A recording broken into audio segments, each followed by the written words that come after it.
Good afternoon, everyone. Welcome back to our webinar series, part two of our winning with charts, advanced technical analysis. So in case you missed part one, don't worry. It will be uploaded to our YouTube channel. So all you have to do is just wait for it and then go to our YouTube channel, DragonFi, and then watch our part one in case you missed part one and you want to recap. But now for part two, we'll be combining everything we've learned from our first webinar series, the Technical Analysis 101, with what we discussed in part one of this webinar series, Winning with Charts.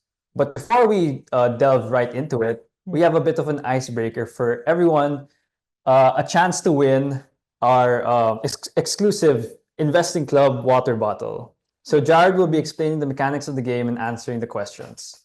Okay, so it's very similar to what we did last Wednesday or Thursday. Yeah, Thursday. So we will ask a question related to last week's webinar, and the first person to answer after I message the dash line in the Zoom chat will win the prize. So you have to wait for me to send the dash line. So if you answer before that, it's not counted. So ready? All Ready right, na ba? let's have the first question then. Okay, ready? Let's go. First question. What type of price trend is usually seen when the MACD line is above the zero line or zero level? So wait for me to send the line. 3, 2.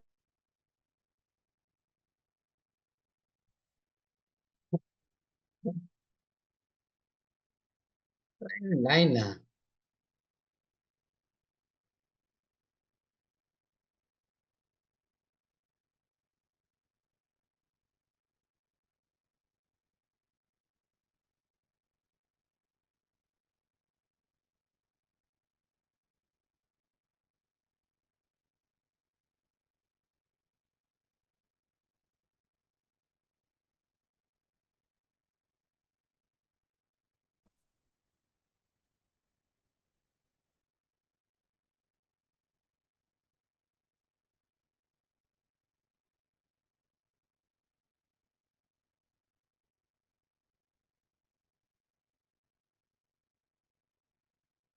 In two reasons. One way.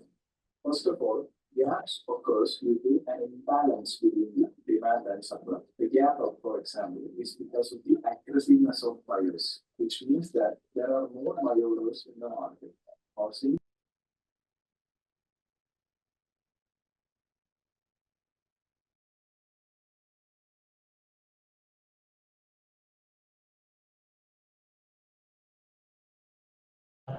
If you guys can hear me, I'm sorry, we experienced some Wi-Fi connection issues. Yeah, it's a Wi-Fi problem right now. I will resolve it in a few minutes.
then you need to keep in mind that not all the gaps will fill, and some of them.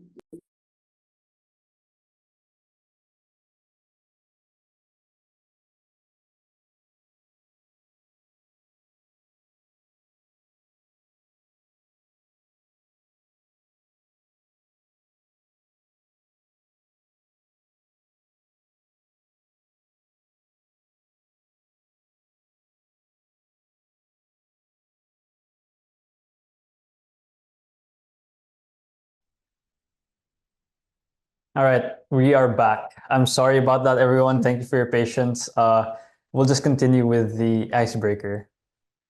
Okay. Let's load it up. So again, the first person to answer the question after I send the dash line will win the prize. So the question is, what type of price trend is usually seen when the MACD line is above the 0 level? So 3, 2, 1, chat your answers. Okay, who is the first? The first one is Linton. Congratulations, Linton. Yes. You won a water bottle. Yay. All right, so you don't have to participate in the next two questions because only one bottle will be given to one person. Yeah, you have to give chance to others. All right, next question, Jarrod. So next question. See, when price makes a higher high and the RSI makes a lower high, what is this called? So 3, 2, 1, go. You have to be more specific. What This kind? might be What a kind? 2 words. 2 words. So I don't see the right answer yet. all right. There it Okay, is. there. Who answered? Leandro Romero got it right. It's a bearish divergence. Yes. All right, Leandro, congratulations. Okay. Okay, now for the last question. So next question, when the Bollinger Bands are tight or constricted, what degree of volatility can be seen in the price? 3, 2, 1, go. Okay, I think I see the right answer now. Who got it right this time, Jarrod? First Ma- person. I see Malcolm Messina. All right, congratulations, Yes. Malcolm. To claim your water bottle, please message us through our social media pages, Facebook or Instagram, but primarily Facebook at DragonFi HQ. Or just message us at the DragonFi page. All right, congratulations. Yep, congrats. Hey. All right, I guess we can start with the proper webinar. Yep. All right, Jarrod, discuss what we will be doing today. Okay, so last week we discussed part 1, which are basically a rundown of all the common indicators. So, excuse me. Bless Okay. you. Okay, first is volume, right? So we discussed that volume is basically like the fuel to the tank, right? So if there's no volume backing up the price trend or the uptrend, then it's unlikely to sustain, right? Then you have the moving averages, which basically show if price is in an uptrend in the short term, medium term, and long term. Then you have your trend indicators like MACD, where if it's above the 0 line, it's on an uptrend. If it's below 0 line, downtrend. Stochastics for overbought, oversold. RSI for divergences. Bollinger Bands for volatility. Then Fibonacci for finding higher lows, diba? So now that we have all those tools, your question naman might be, how do I use them, diba? There's so many. Do I use them all? When should I use them? How do I combine them? So that's what we will be discussing today. So putting all the tools together, right? So how do you combine indicators? Then how do you identify confluences? So I'll discuss what confluences are. Then some trade planning and how do you combine those with fundamental analysis? So let's get into it na. So let's start. First is combining indicators, right? So we taught you so many indicators. How do you combine them in your charts? So next. So do you want your charts to look like this? I guess chat, guys, what's your thoughts on this chart? 'Di ba? Parang malinis ba? Can you understand what's going on? Parang, are you able to trade with this kind of chart? 'Di ba? Wow. So sabi dito, low, noisy, magulo. What else, guys? Ano, what's your thoughts? Parang, when you see this chart, parang, will you want to trade? It's like an air traffic control screen.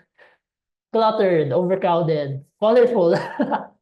Yes. So yeah, all of those are correct. So, this is the common mistake of a lot of newbies na once they learn about indicators, they want to put them all, di ba? But the thing is, if you do that, parang you can't even see your chart anymore eh. All you see is random lines na you don't really see what the price is doing na eh. So this is what we want to avoid, di ba? We don't want to overclutter our charts with indicators, right? So dapat we're only adding indicators when they have the right context, di ba? Kapag it fits the price action, right? So let's discuss more about that. So next. So for me, this is a bit of a checklist on what indicator I would be putting. So first, at any point in time, dapat may volume. I think that's the go-to in your chart. So if there's any other indicator that's the most important, it's volume because that will show you yung conviction ng buyers and sellers. So like, if it breaks out, di ba? Kung may volume, that means that's a real breakout. If it breaks out pero walang volume, malamang that's not gonna be a good breakout, right? It's likely to fail. So something like that, you really need volume to see if buyers are stepping in or sellers are stepping in or walang buyers at all, right? So you need volume. Then next, I would ask myself, what's the trend? Is it trending higher, lower, or is it in a range? So kung trending higher, I would have moving averages kasi those are acting as my dynamic support and resistance, right? So kapag bumagsak yung presyo to the moving average, di ba, it's likely to bounce from that level. Then next, I would have MACD. So if MACD is above 0, then for me, it's an uptrend, right? So every pullback is a chance to buy the higher low, right? Pullback. So as long as the MACD is above 0, I would be having a buying long bias, right, to the upside. Then I would also have Fibonacci, di ba? Kasi kapag uptrending, I want to look for those swing points, yung higher lows, which Fibonacci will help me. Then if it's on an uptrend, I'll also have some RSI, right? Because I want to look for potential divergences na kapag medyo humihina na yung uptrend, then I see a bearish divergence, then I want to have that. Next is range. So if it's a range, I highly suggest you have Bollinger Bands because very powerful to. Like when it's at resistance, then nasa upper Bollinger Bands, usually that's a strong signal, right? Then stochastics, if it's overbought, oversold at key levels in a range, very good signal yan. So next. So let's see how it looks like sa chart. So here, this is sideways. So example of a sideways. This is PX before it broke out. So here you can see na sideways talaga. It's in a range. So what I have here is my Bollinger Bands and stochastics. So plus I have to draw my support and resistance. So here you can see na whenever price is at the upper Bollinger Bands, at resistance, at overbought yung stochastics, usually that's the topish signal, right? So once it's there, that's a good sell signal because you can expect na babalik sa range, right? At the same time, if it's at support, then there is it's at the lower Bollinger Bands at support and oversold stochastics. Usually that's a good buying signal in a range, right? Because it's likely to bounce kasi oversold, di ba? So there, it happened multiple times. So here, sideways, it makes sense na I would have a Bollinger Bands and stochastics. Does it make sense to have a MACD in this type of trend? Parang hindi masyado, right? Because if you have a MACD, parang it will keep producing mga inaccurate signals, right? It's gonna cross up, it's gonna cross down, it's gonna go above the zero line, below zero line. So parang useless, diba? So the context really matters. So if it's in a ranging market, MACD parang walang kwenta, right? So there. Let's look at a trending example naman. So here is DG plus. So here, uptrend, diba? You can see all the moving averages are sloping up. Then look at the MACD. It's useful because there, it's above the zero line kasi trending higher. Then here, I have my Fibonacci because, diba, parang nag-pull back. I want to look for the higher low. So you're looking for the swing point. Then here, you can see na at the 0.618 Fibonacci, parang it lined up with the pink line, which is the 100-day moving average, diba? So there, parang you have two signals na nag-indicate na potential support yan, right? So this is how you combine the indicators. Dapat you look at the context, and if it fits the context, then you add it. So trending indicators, MACD, moving averages, then pullback, Fibonacci, right? It makes sense. The chart is not as cluttered, right? Very easy to understand. So next. So here's another example, uptrending rin. Then this is a Figaro culinary group before. So here you can see na I used an RSI because it's on an uptrend, pero it hit a critical resistance level. Then at the resistance level, you can see na may bearish divergence sa RSI. And then once it broke below the 50-day moving average, then the 20-day crossed below the 50-day, ayan, parang you have a lot of bearish signals for you to exit the trade, diba? Kasi there is weakening bullish momentum, right? So there. So that is how you combine indicators. Dapat alam mo yung context and when to use those specific indicators. So next. So if you notice from the previous examples, you see that there's always more than one technical signal aligning. So kung sabi ng RSI bearish divergence, tapos that's bearish, diba?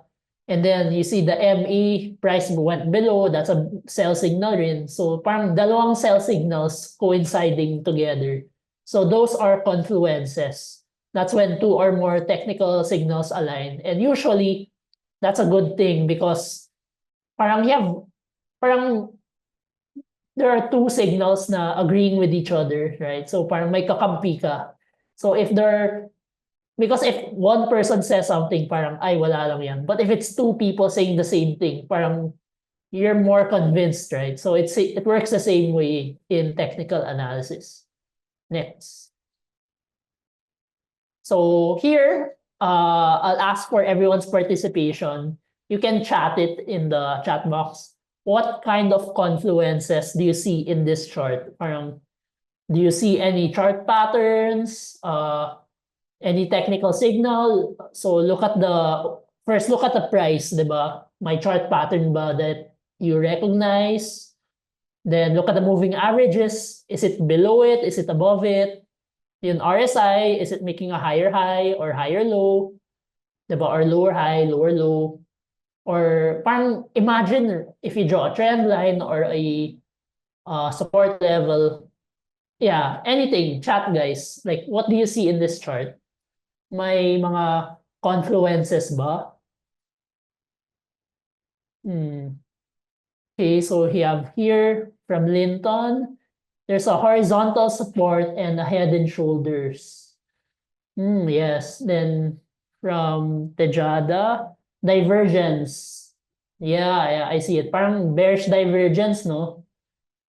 Okay. So this is PLDT, by the way. So any more signals that you can see? Going once, going twice. Okay, let's check. Let's see what technical indicators match up. So for me, this is what I see. I see a head and shoulders pattern. So if you look, diba, there's a There's a high, there's a higher high, then bigla there's a lower high. So that's a head and shoulders. Then tama, there's a horizontal resistance, horizontal support level. So parang that serves as the neckline of PLDT. Then if you look at the 100 DME, parang doon siya nagsusupport eh, di ba? Every time it bounces off the 100 DME. Pero as of late, parang hindi na siya nagbabounce, di ba? Parang it broke below it na. So, plus if you look at the RSI, you have a bearish divergence na. So, what do you guys think? Is it bullish or bearish? Chat it, guys. Do you think TEL is bullish in this chart or bearish? So, bearish, bearish, bearish. Super bearish, grabe naman. So, yeah, for me, medyo bearish na, no? Because you see, parang alanganin na, parang if it breaks below that support level, I think it will start a downtrend eh. Kasi you have a head and shoulders reversal pattern yun eh. Then break off the moving average, diba? So if it breaks what level? 150, for me, that's gonna be bearish. So let's see what happened. So yeah, tama nga guys, diba? So it really was bearish, and as you can see, the PLDT broke down and it really stayed down. I think up to now it's still a little bit down, right? But it did bounce a bit from its very low. Pero still, diba, if you saw this signal, right? If you knew your chart patterns, if you knew your technical indicators, baka you might have sold at 1,450 to avoid the drawdown, diba? So that's the power of confluences, right? So relying on one technical signal is not enough. Eh. Sometimes it's better if there are more stars aligning, right? So if they align, that's a higher conviction trade, right? You know how to exit and you know how to enter with more precision. So next, so let's go over more examples. So let's call it bullish or bearish. So we'll identify the technical signals, then tell me na lang if it's bullish or bearish. So next. So here's another example. This is PNB. So take a minute or two to check. Are there any technical signals that you see right here? Any confluences? So look at stochastics. Nasa overbought ba siya? Oversold? Is it in an uptrend? Is there a chart pattern? Look at the moving average. Is it supporting?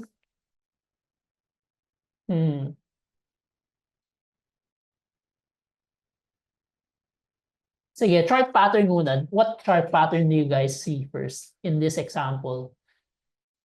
Yeah, okay, Noel said at a key support level, tama, no? Higher high, yes.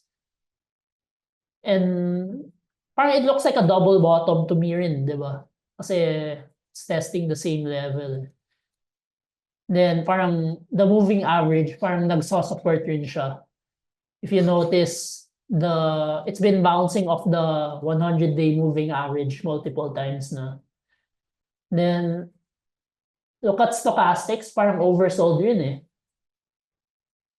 Yeah.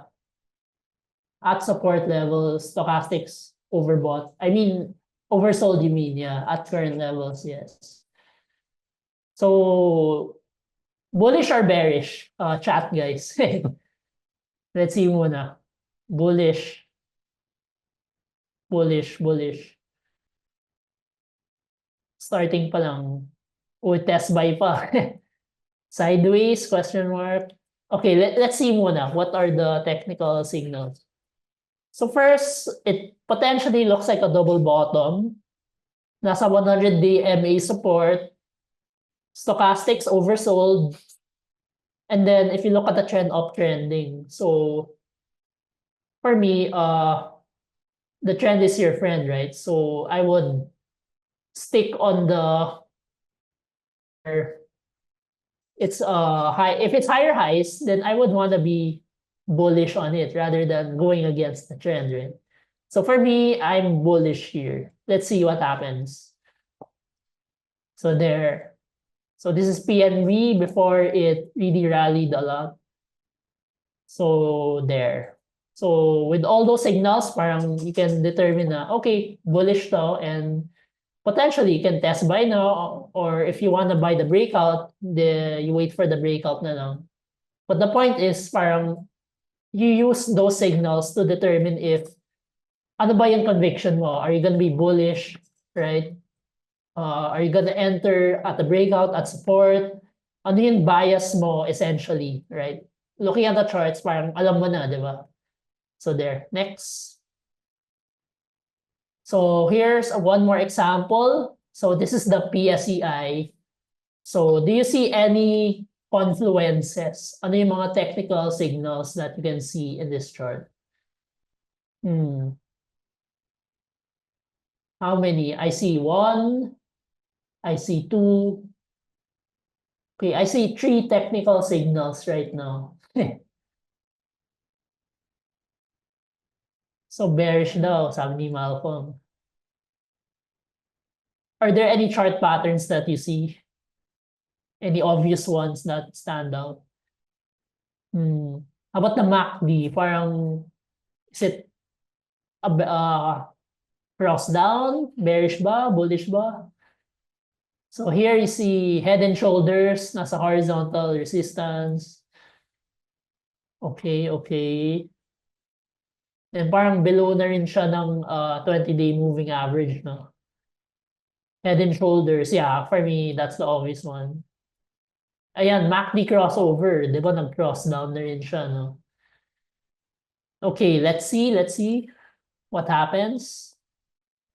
So here, the obvious one is my head and shoulders pattern siya. It's at a support level, so parang that's the neckline. Then if you draw a trend line, it broke the trend line na rin. Then kanina, there's a 20-day moving average. It was also below it na rin.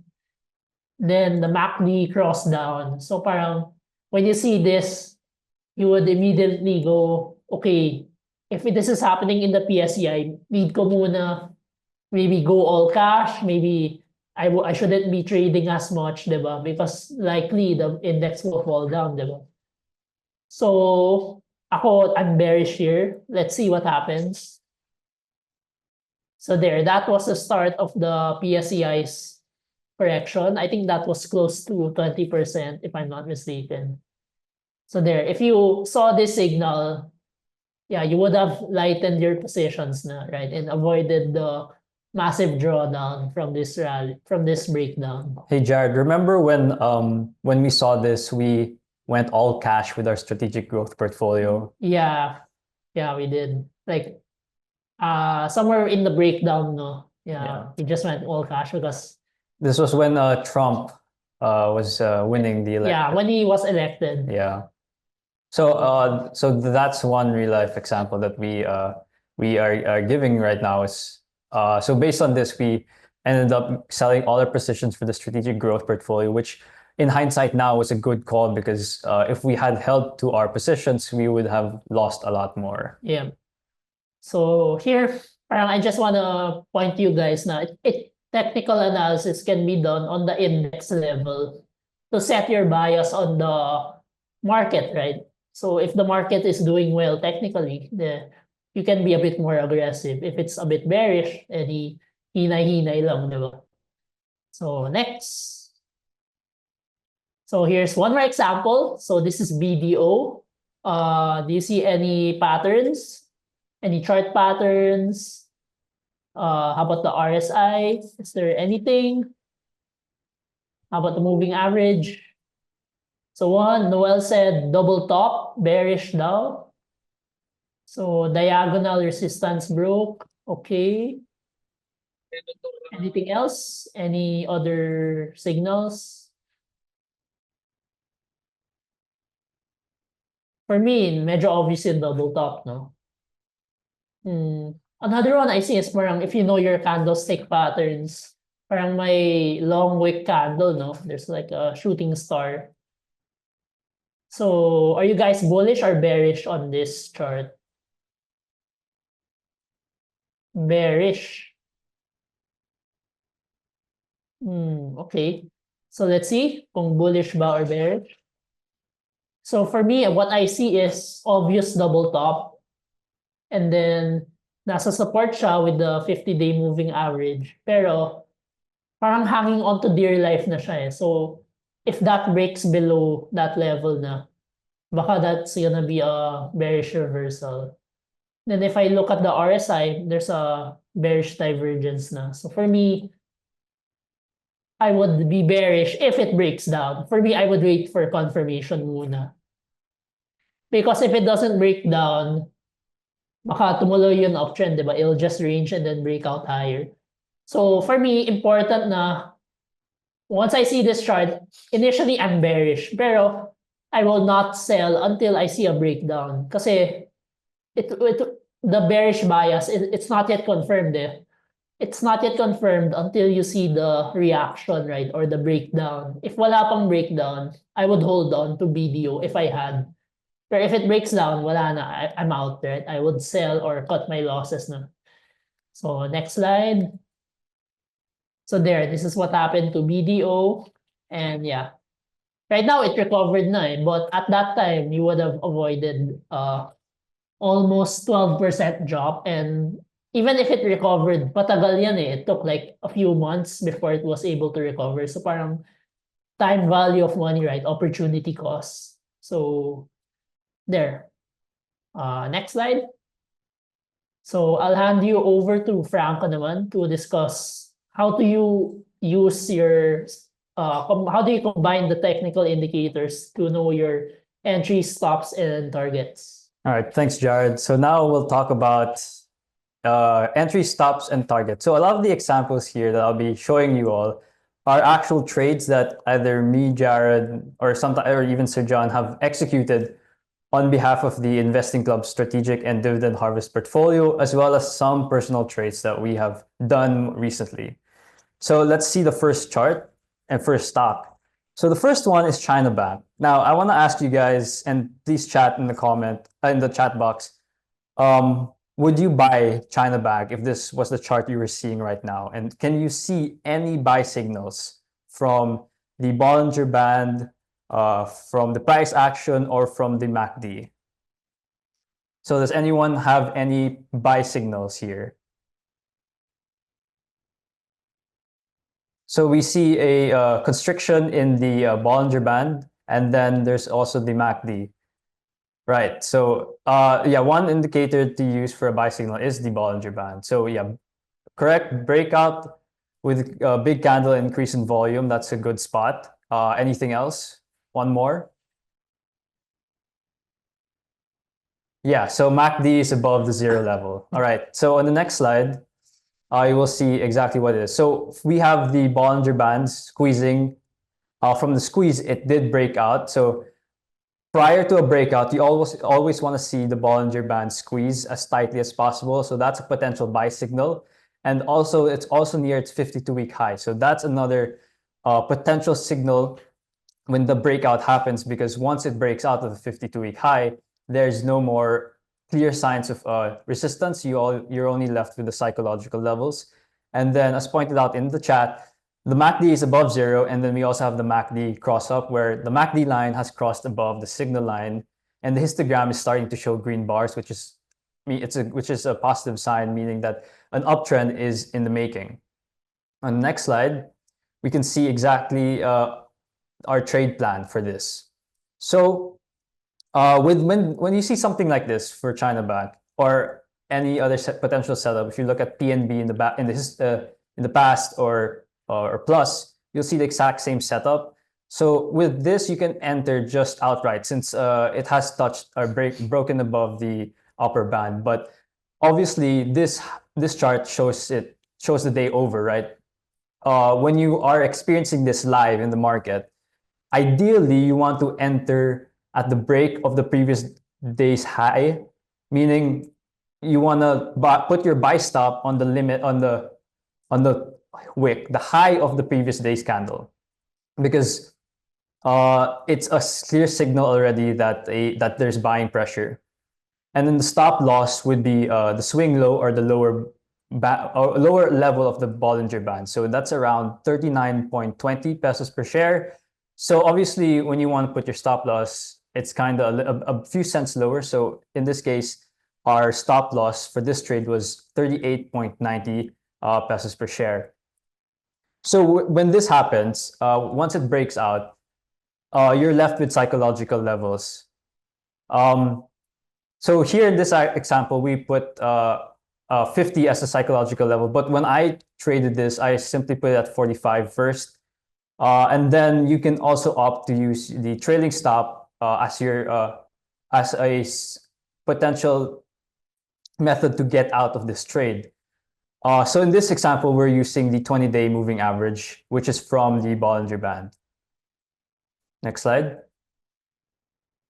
So obviously, in hindsight, we can see what has happened to China Bank. If you look at it today, it's around 80 to 90 pesos per share. But here, sometimes you don't always have to sell. You can let it run because if you look at the 45, if you look at the chart, we see that at the 50 peso level, that price simply broke through.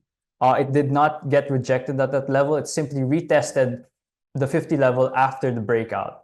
So the best case in this scenario is to simply ride the trend upward and sell when price hits your trailing stop, which is the break below the 20-day moving average, and it's in confluence with the MACD indicator. So you see the MACD line crossing below the signal line and the histogram bars turning negative. Yes, so that's for China Bank. Next slide, please. Okay, so here's another example. So this is C-REIT. Can anyone guess what bullish pattern, what bullish chart pattern we are seeing right now, and other potential signals that this is about to reverse or become a potential buy? Anyone in chat with a answer, with a guess? Yes, so that's correct. It's a reverse head and shoulders pattern with a higher low. Actually, yes, you can also care to say that it is a cup and handle. But for this example, a more noticeable one, a more obvious one is the inverted head and shoulders pattern. And then we also see RSI, yes, that's correct. There is a divergence with RSI. It's a bullish divergence. It happens before the formation of the inverted cup and handle, or the higher low, a higher high and a higher low. All right, next slide. So yeah, that's correct. So we have the bullish divergence with the RSI, the inverse head and shoulders, one of my favorite patterns. And one thing that no one brought up yet was the break of the 100-day moving average. So a lot of these are pointing to the upside, right? So with so much of this, your conviction is pretty high. There's very little to no bearish signals, except for the fact that it is currently retesting resistance. So that's, or the neckline. So that's one potential bearish signal where, sellers come in to push the price down because it's a potential selling level. But other than that, everything else is quite bullish. On the next slide, we'll the potential.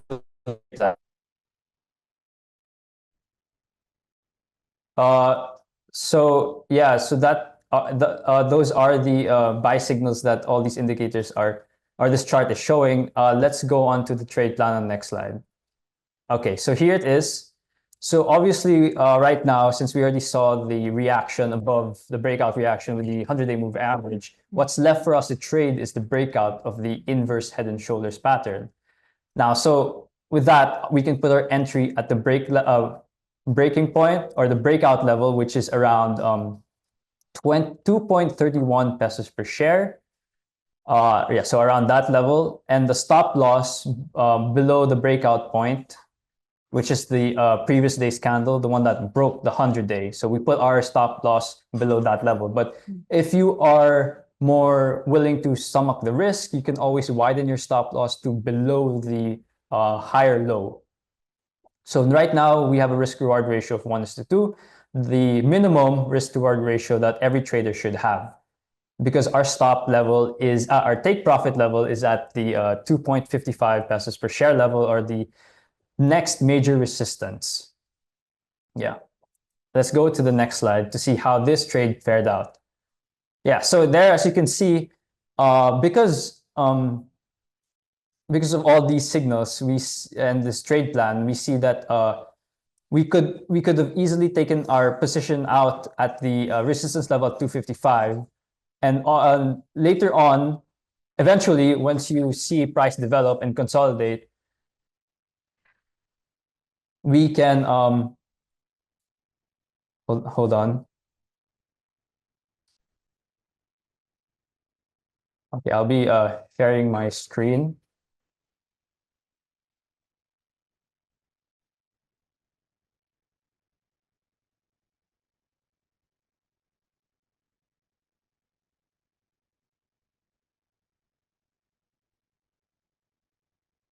All right. Are we good? Another slide. Different tab. But I'm gonna move it. All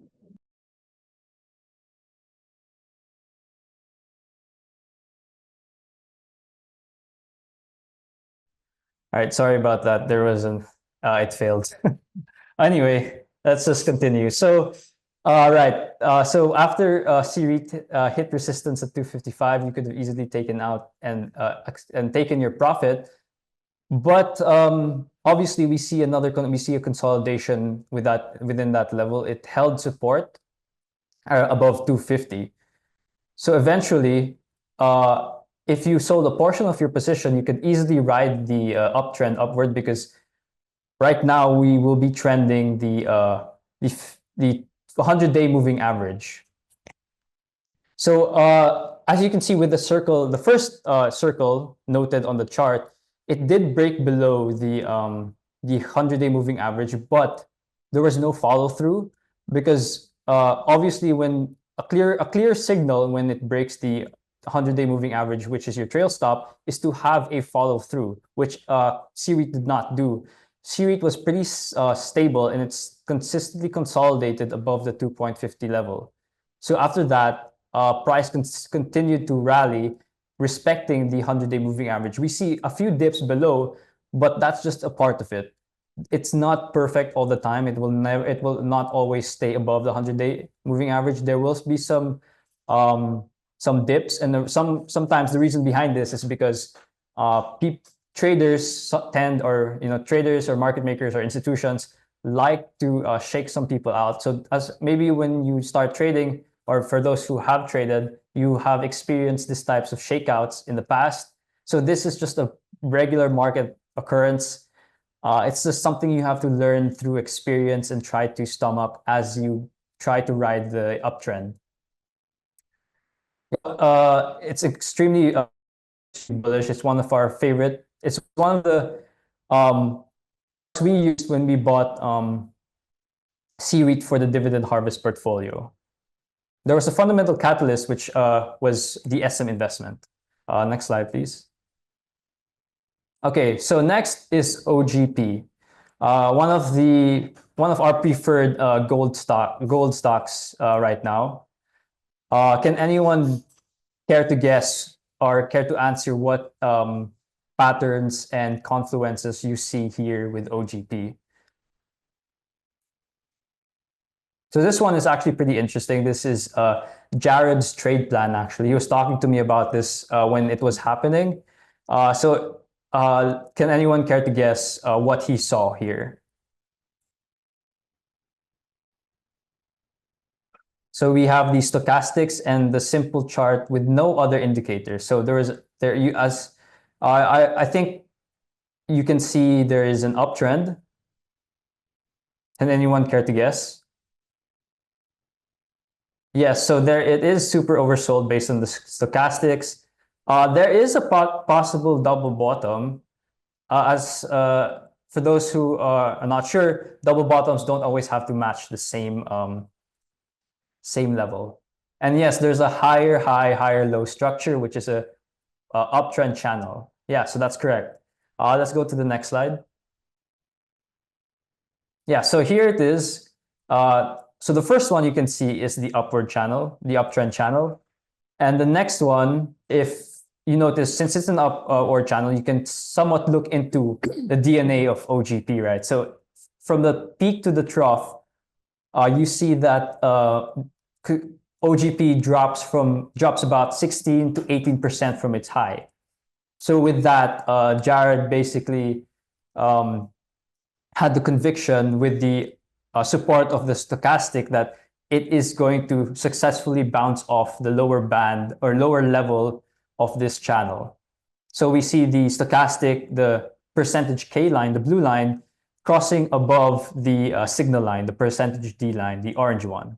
So from oversold levels and the price of OGP hitting the lower part of the channel, lower trend line of the channel, we see two confluences. On the next slide, we see the trade plan, right? So obviously you have to draw your support and resistance. So the first one is near the psychological level of 16 pesos. The next one is around 16.50 to 17, give or take, if you want to, if your next resistance is indeed the upper trend line of this channel. But based on price action, we simply put it around 16.50 to almost 17 pesos per share. So here's another example of a trade where you can enter without confirmation. And here we put our stop loss below the previous higher low and our initial target at the psychological level of 16. So during this time, we had some severe market volatility. And because of that, there was a fundamental driver behind it. Gold would rally because of the uncertainty and volatility and risk in the global economy. So with that, Jarrod entered this trade. Next slide. So here is how the trade panned out. So with that, profit was taken at above 16 pesos. As you can see, it did hit 16.50, but was rejected afterwards and followed by a steep correction, only for it to rally back above 16 pesos. So this is part of the volatility with a commodity stock such as OGP. So this is since it's it's a gold stock commodity play, it's highly volatile at times, especially when there are so many factors affecting the price of gold and the performance of this company in general. So yeah, this is about a 12% upside gain. All right, let's move on to the next example. Next is a combination of technical and fundamental analysis. I did mention that already briefly with OGP, but here I'll show you a deeper or a more comprehensive example with Manila Water on the next slide. Next slide. So here is the chart of Manila Water. So here we actually only had the moving averages and the RSI on this trade. For this example, I will only be showing the 100-day and the 200-day moving average.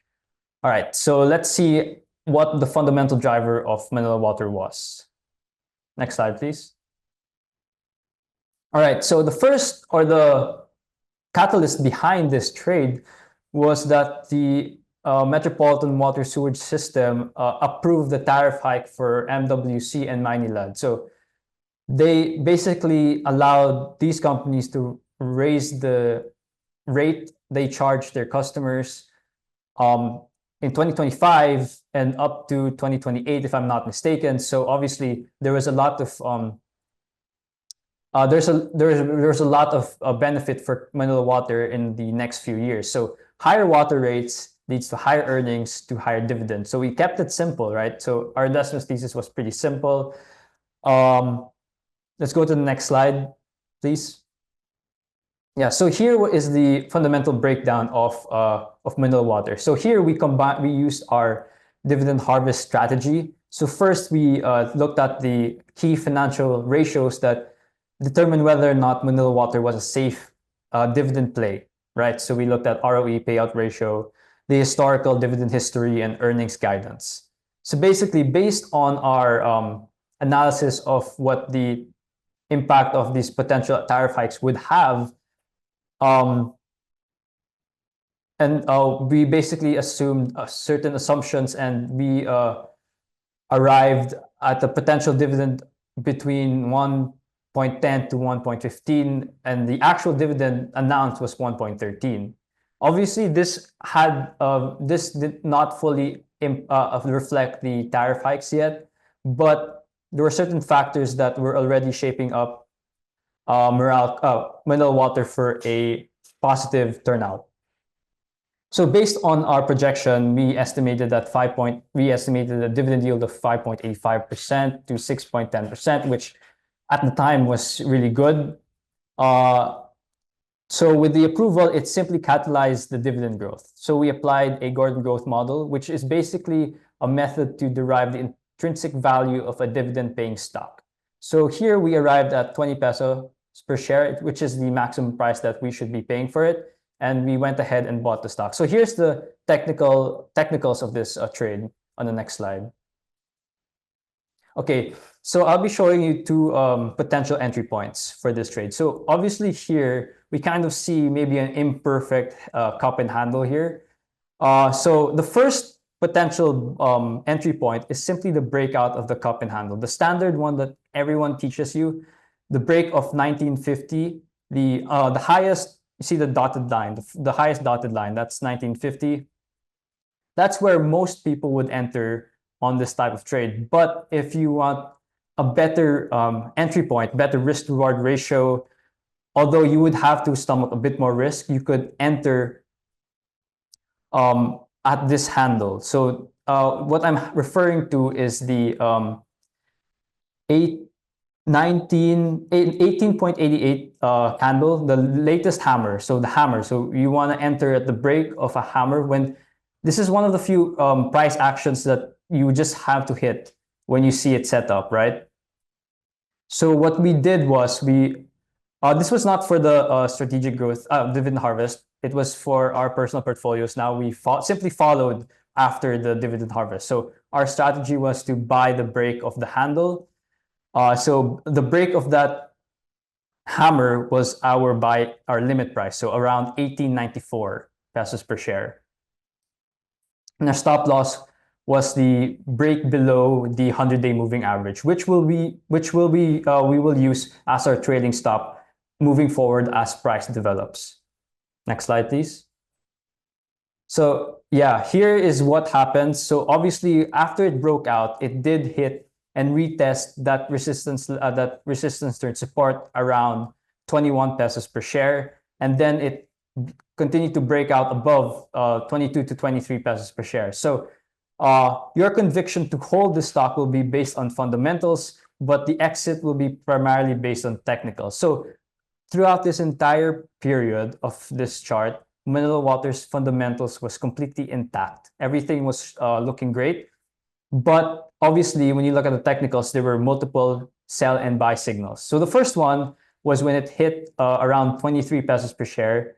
The first, if you can annotate that, Jarrod, the first circle in the MACD, and then the retest and the failed test of that 23 resistance level right there. So that's the first sell signal.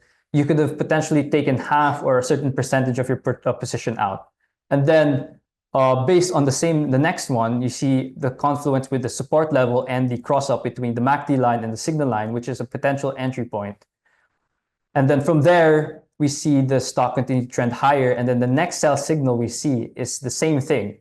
We see Mineral Water hit its all-time high at the time of 28 pesos per share, and the MACD crossed below the signal line. So that was one sell signal. And then we see it continue to consolidate until we see a break below the 100-day moving average. Well, obviously, there was no follow-through, so potentially you could have held, but eventually there was follow-through in the next few days, and up until it hit the 200-day moving average. So from that point, from that attempted breakdown of the 100-day moving average, it did retest the 28 level but there was also confluence with the MACD, which shows a cross down between the MACD line and the signal line. Right? And then afterwards, it started to respect the 200-day moving average. So obviously, as this happens, you can't really say that it will be respecting the 200-day average, the 200-day moving average. We didn't actually add to our Manila Water position for the dividend harvest portfolio until after, more recent, around the 26 to 60 peso level. So we actually waited a bit for confirmation, and we added around the more recent candlesticks. On the next slide, we can see how it turned out.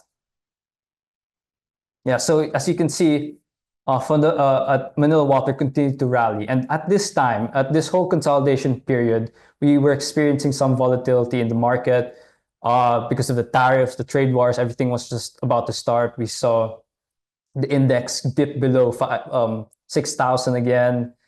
So it was extremely volatile period.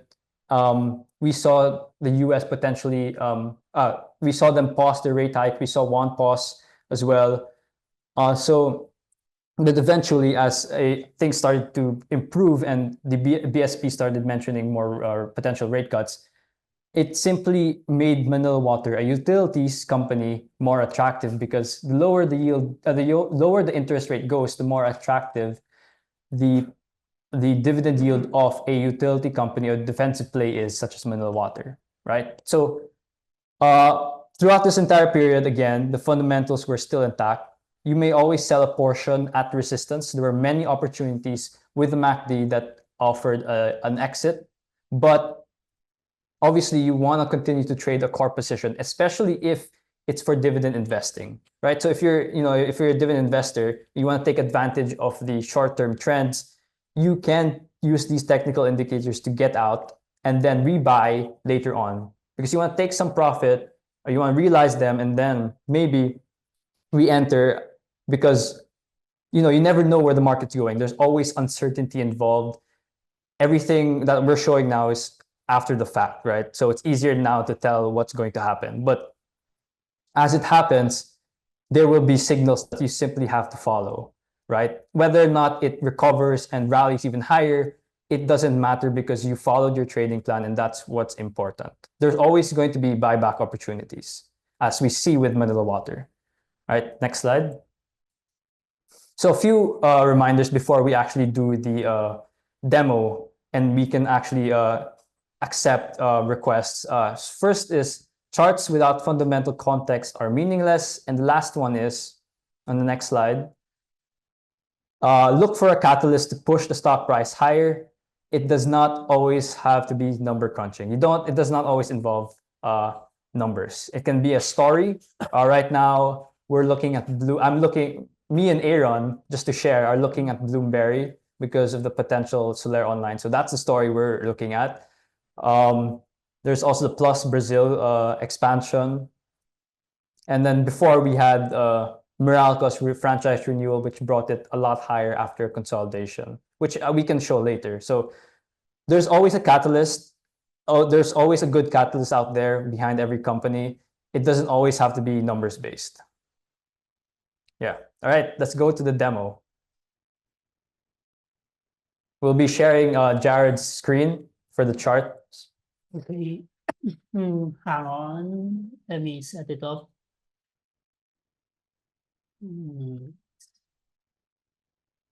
Oops, wait.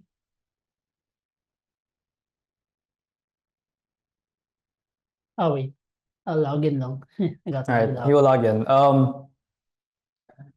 Also, as an added thing, just to make things interesting, we will also be looking at some US stocks, some US trades that we have done recently, just to keep things interesting, because I'm sure we always look at the same companies locally.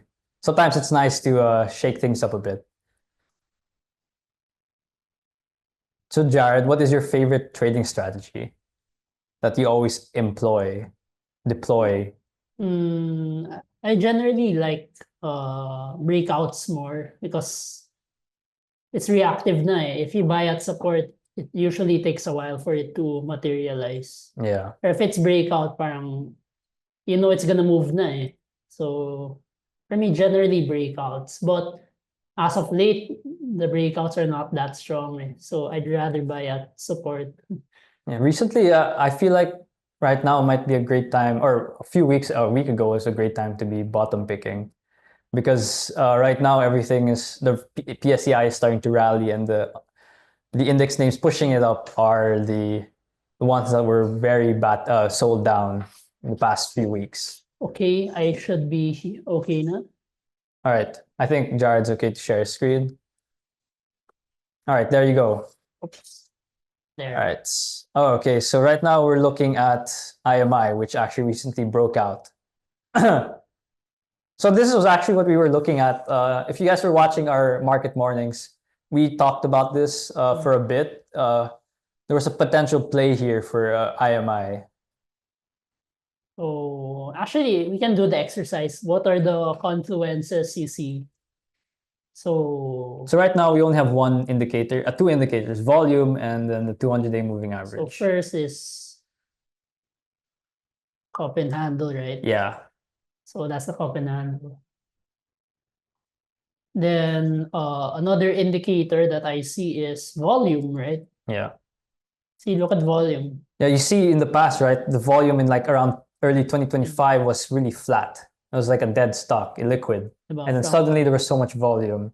From no volume to suddenly there's volume, right? So that's always a good sign for any illiquid stock.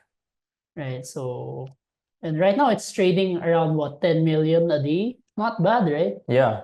So, and look at the 200-day. It finally broke, diba? So, Potential trend reversal right there. yeah.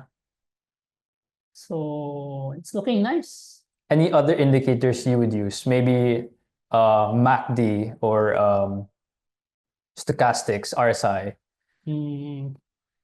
Was there any fundamental driver? What do you know the narrative behind IMI? I think the earnings are starting to turn around. Yeah, I think their cost-cutting efforts are starting to Because materialize. they had restructured, Yeah, right? they restructured.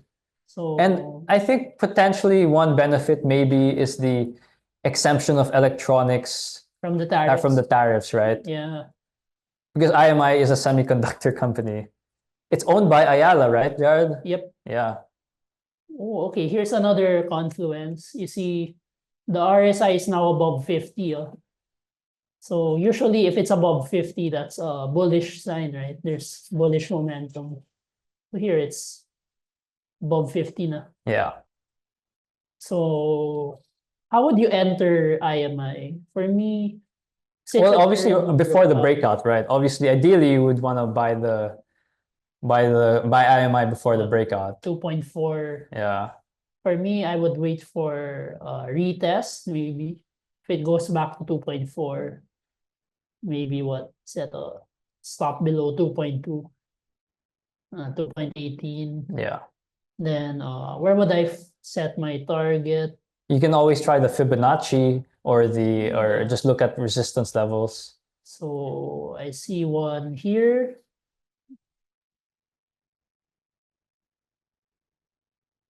So right there, that's the resistance.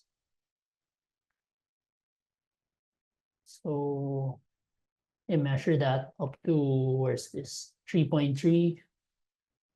That's like 1:4, right? Yeah.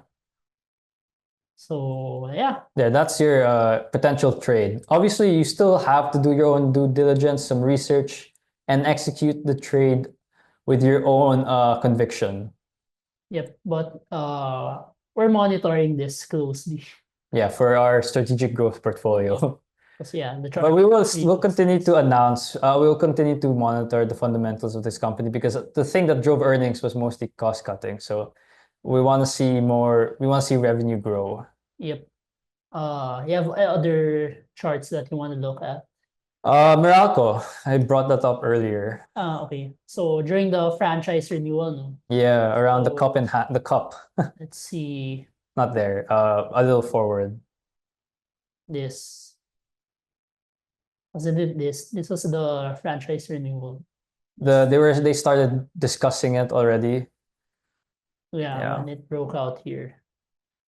Can you zoom in or closer? Here. Yeah, around there. Yeah, so the main thing I saw here was just renewal of its franchise. I think it passed the second reading at the time. It was not finalized, but more or less it was pretty much done.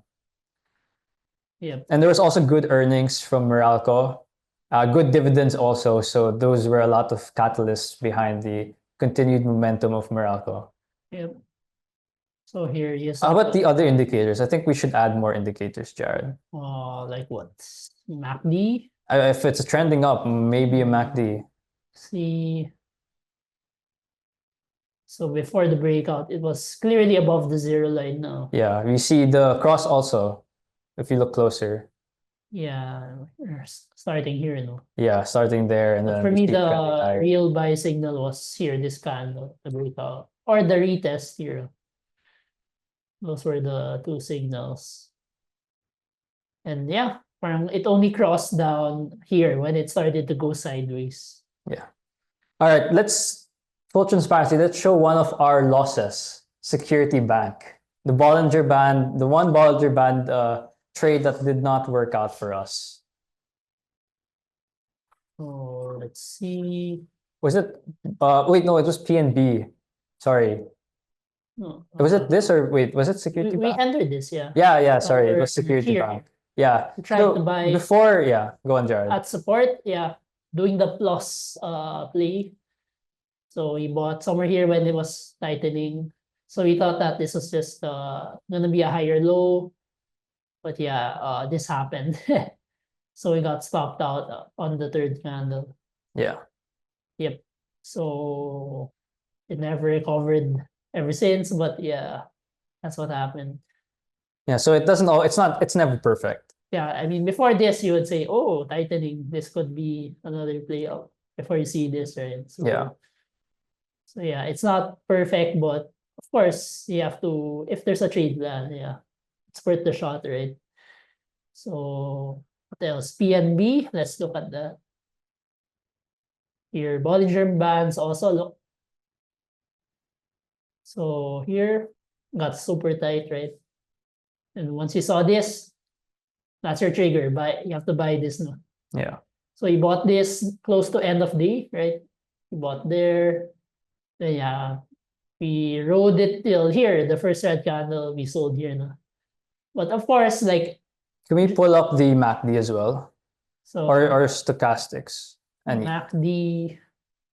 So MACD, it was still wide open, but you see the histogram, it started to get smaller. If we could zoom out a bit.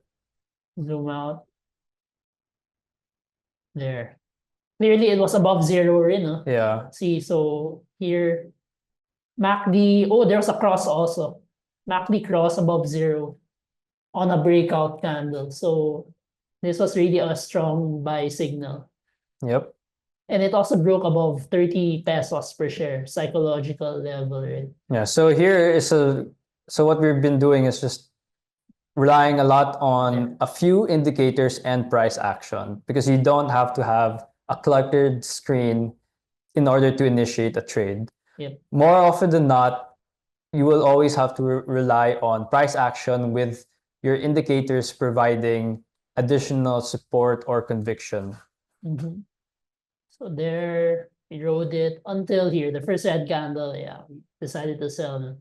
But of course, it started to creep up higher. But still, it was a good trade, right? Around 30 or 30%. Yep. Yeah. So actually here, I think there was an RSI bearish divergence. Let's check. So there, parang maybe if you didn't sell, then maybe you might have trimmed a bit. I mean, obviously, also, from there as well, right? And then the break below the 20-day moving average, it also shows that it's coming off from an overbought level. So those were signals of a potential sell. So here, example, you didn't see that. You saw this. For me, bearish divergence break of 20-day MA with volume. Yeah. Baka you might have sold na here. And this was a 9% drop. So it was pretty clear that it might be time to get out. Obviously, at the time, right, if you're experiencing this, you might want to trim your position already. Yeah. So, of course, without any look-ahead bias, this would have been a sell signal. Yep. And it did go lower, but it rebounded again. Yeah, because PNB is starting to become a great bank. Yeah. So there, just showing you some of the technical signals, right? Of how to enter, how to exit. Yeah. Let's look at some US stocks. Okay. Yeah. So, If I could share my screen. okay, so Franco's turn to share.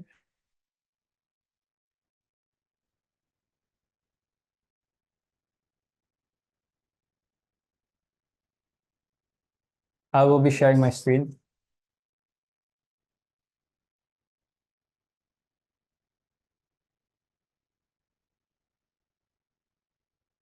Okay, so here is TradingView, which we use for the US markets.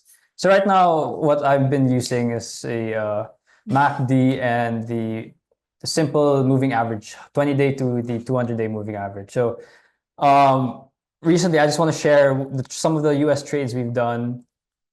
So first one is Netflix. So here we relied a lot more on price action. And then, so here is where okay, so I'm just gonna remove the moving averages first. Okay, the first thing here we have is the cross up between of the MACD line and the signal line. Trying to find the, okay, here. So around here, right? And so here is the pattern, the price action I was relying on during this time.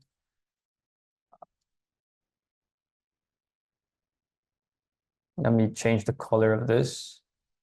So here, so what I essentially did was I bought the breakout of this high.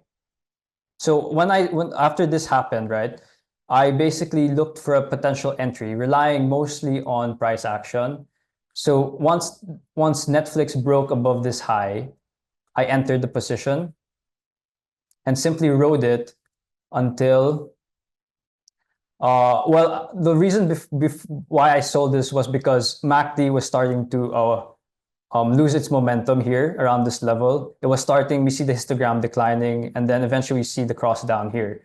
So essentially what I did was, when I saw that, I basically got out of my position in this candle, in which, now looking ahead, it was the right call because it did gap down. But obviously right now it simply is holding above the 20-day moving average. So we'll just have to wait and see how Netflix pans out. But essentially here, I only relied on two things, the MACD and price action. Next is Tesla. So Tesla, more or less the same thing, except we see another pattern, a better pattern. So here we can sort of say there is a cup and a handle here, but also maybe a triple bottom. So we have somewhat of two bullish patterns here. So essentially, right, normally people are based on theory and what's taught a lot, we would buy the break of this resistance level, right? The break of this level around 292. But instead, for a better entry point, because everyone more or less was going to buy there, I bought break.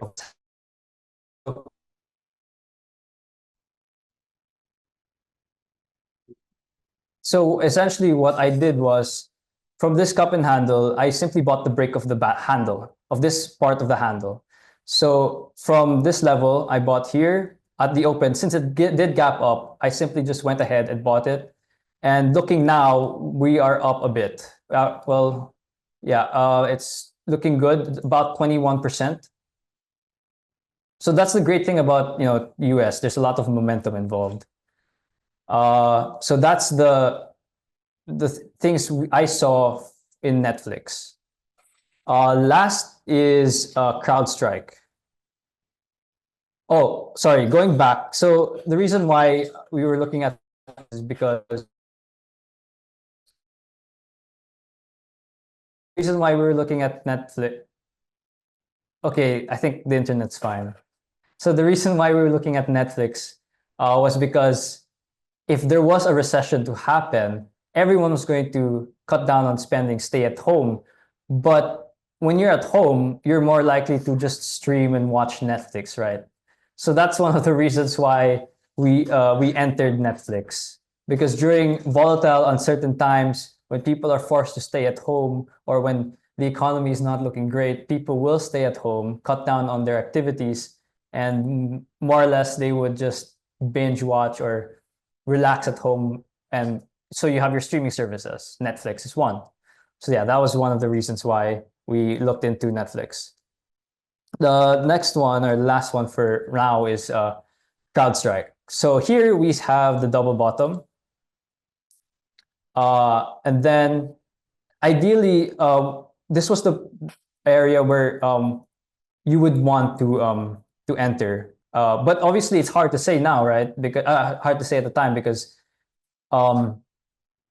it does not give you much. The price action isn't as great here. But if we move the put back the moving averages, there was always another entry point. So when this broke out, simply waited until it gave us something.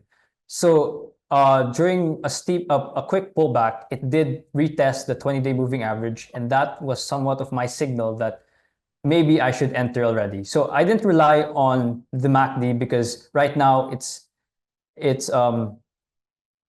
not showing me anything anymore. So for the context of this trade, right, I did not rely on the MACD. I simply just put back RSI. So normally I would always just have RSI. So essentially, I focused on the price action here and the retest of the 20-day moving average and put a buy stop above this high, this candle's high, and simply enter the position and will continue to hold until otherwise. So right now we see that this potential cup, this potential cup and handle is now going to retest its breakout point around 440 above. So if this works out, we'll see further upside to new all-time highs. But otherwise, if it fails to break out, it might just range from here. But obviously, my stop would have to be this level. But if you want to stomach more volatility, you can always put it below the support level here or below the moving averages. Yeah. And now it looks very cluttered. So I will delete all of these drawings. Yeah, so that's it for some of the examples of our more recent trades in the US markets. Now we can go to the Q&A. So if you have questions, please send us your questions and we'll do our best to answer it.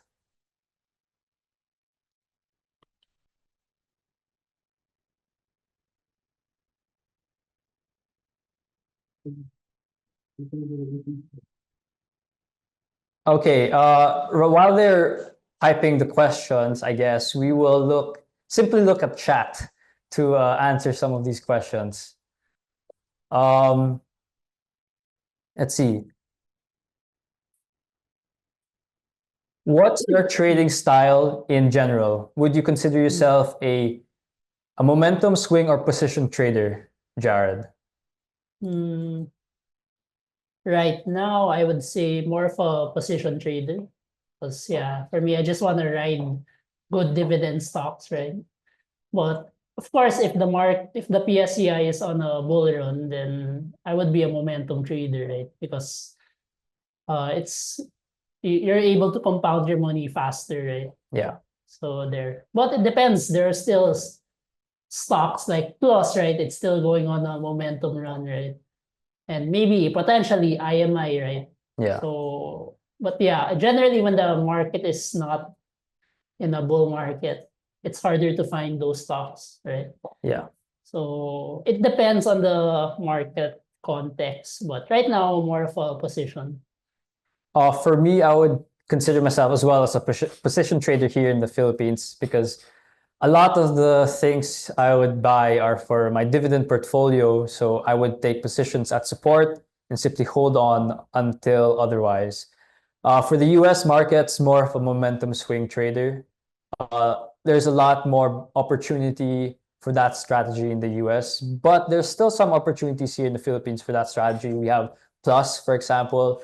Potentially, there's companies that are starting to look like it's picking up momentum, like Metrobank. It rallied strongly post earnings. We have potentially maybe AEV if it can sustain the reason behind its rally today, which is the rebalancing. Yeah. Next question is with the current price of mineral water, is it still good to accumulate? Wait. Should we look at the chart na lang muna? Sure. Let's pull up a chart. Yeah. My chart na lang. So, Manila water. I guess we'll just leave the chart here.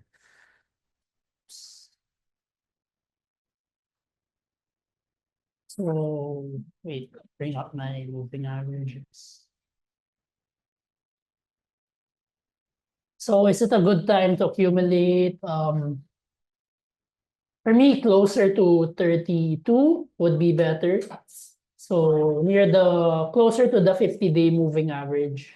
Right now, nag-bounce na eh. So, I think Are there any bearish divergences that we should be aware of? Maybe we can check let's see. MACD and then the RSI as well. Because this is trending upwards, so first is MACD. So, MACD, there was a cross down. Yeah, so looking now, I think hold off first. Yeah. Just wait. So that's what it broke the 20-day plus the MACD cross down. Yeah. So maybe it's a sign na it'll go sideways muna, Yeah. right? But that candle, that doji looking candle before today is looking like it was a shakeout or something. Yeah, parang this was a hammer candle, no? Yeah, And something it's like near that. the 50 days, so I think it reacted near here. So maybe if it goes back near 32, yeah, pwedeng buy. But I wouldn't buy at this price right now. Yeah, the risk is a bit higher than you'd want. You want to see a longer consolidation before you enter. Yeah, and there's also support here pala. So this level. Yeah. So wait for it here at this level, around 32. So yeah. Potential entry point, just manage your risk properly because with the MACD down, if you're following this indicator, it's potentially it might go lower, but we'll only know after the fact. Yeah. So yeah. All right. Next question. I think we have some questions. Where do you usually cut losses? That's a great question, and everyone should know Yeah. where, right? So if you buy at support, a good distance below support. Okay. Then if you buy the breakout, a little bit below the breakout level. So generally you want to look for invalidations na parang if it's at that level, obvious na it's not holding at support, breakdown na yan. So that's your cut. If you're buying breakouts, it has to be a level na obvious na hindi na tumuloy yung breakout. Yeah. So generally, yeah, that's where you set your stop loss. Yep, support or the for me the break below the low of the previous day's candle if the reason for entering that trade was the break of the previous day's high. Yeah, that's where I would cut loss, either that or below support or moving average. All right, next question. How many months in your x-axis do you use when doing your analysis? Actually, I never really paid attention to how many months I would look back. Usually, I would only try to look back until I can spot good support resistance levels, key trends.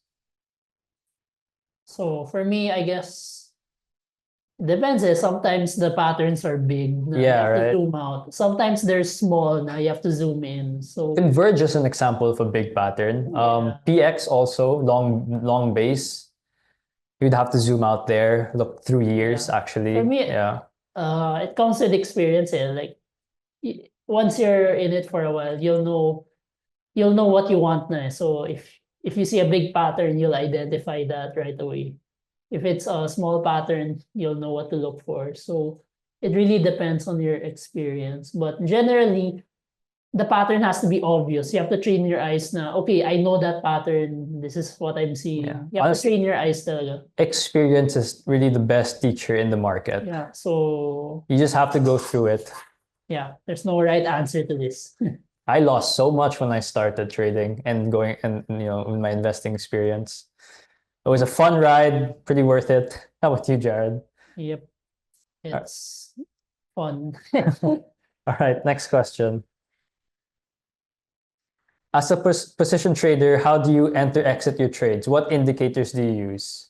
I guess moving averages or basta may lower high na or like reversal pattern, head and shoulders, Yeah. then you sell. Yeah. So Yeah. there. Same as well. Moving averages, chart patterns, price action, volume, and then sometimes for some validation, stochastics and RSI. Yeah. Yep. Or there's fundamental bad news, right? Yeah, fundamentals will always be the priority. If there's a change in leadership, a loss of a business, regulatory change, then yeah, those might be sell signals. Yep. All right. Thanks for that question. Let's move on to the next. What's the best indicator for growth stocks? I would always have to go back, I would say fundamentals, but if it's an indicator, if you really want an indicator, it doesn't, it's not specific. I would say it will always depend on what the chart is showing you. Yeah. Indicators work for Technicals, they don't, anything with a chart. yeah, it doesn't really depend on whether or not it's a growth or dividend stock. But the best reason for buying growth stock is the story. Yeah.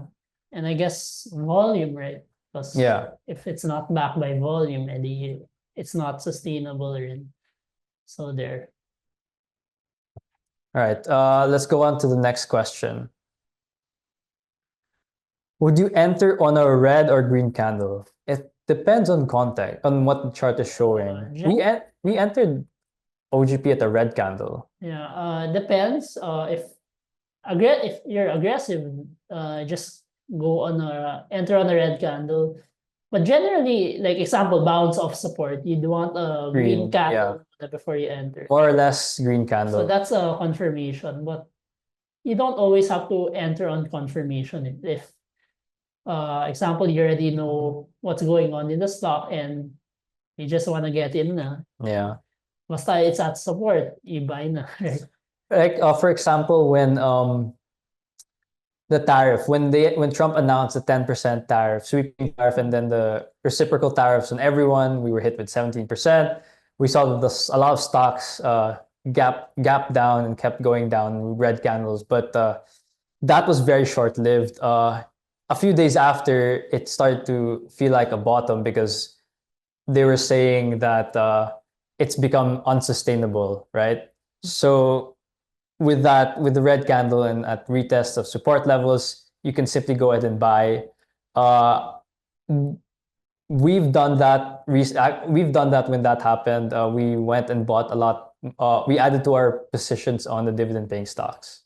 Yeah. So I guess it depends. If your goal is to buy as low as possible, then generally you're gonna want to enter on red candles.